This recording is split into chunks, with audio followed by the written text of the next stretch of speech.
blah, blah, blah. No one wants to work anymore. And I'm like, not for $12 an hour.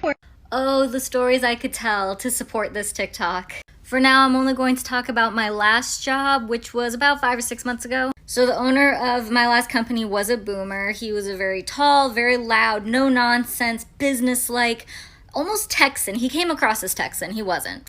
But he decided that our company wasn't making enough money, we need to make more money. And so he hatched an idea that he was going to take 5 of our best employees and essentially promote them. He was going to make them team leaders. They had a bunch of responsibilities. They had to help new employees, they had to help current employees that were struggling, they had to keep track of tardies and absences. They had to figure out who was going to pick up the slack for people when they were late or absent. They were a manager at this point. They had to go to team meetings once a week or something. It was crazy. And he decided to fly in and kind of talk about this idea he had. So he pulled in one of my employees because he was going to potentially make her one of these team leads. He explained to her his idea, and her only question was, how much extra money will I be making?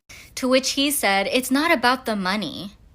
It's about accountability. What? Meanwhile, he was the type of dude that when he would come into town to check up on us, he would be bragging about his last vacation, a new car he just bought. He would have my boss chauffeur him around and buy him groceries, like really nice steaks. So he hatches this plan. It doesn't go down very well with the couple of people he spoke to in private, so he decides to have a company meeting where he brings up this idea of his and wants everyone's input.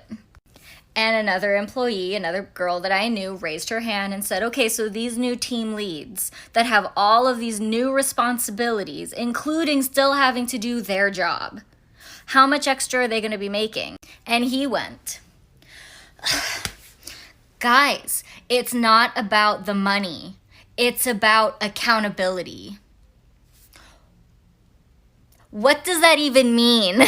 We were making, I don't know, $12.25 an hour, no benefits, and we're supposed to just help him make profits for the love of the job. Meanwhile, we weren't going to get a promotion, we weren't going to get a raise, we weren't going to get a better title, we were going to get more responsibility, but no more money. That all went to him. He was always really shocked that there was such quick turnaround at this job. Oh, and just a side note, my boss, who was younger than me, tried to convince me that moving to Portland, Oregon was a good idea because houses are really only about $800,000 to $900,000, and that's not that much money if you really think about it.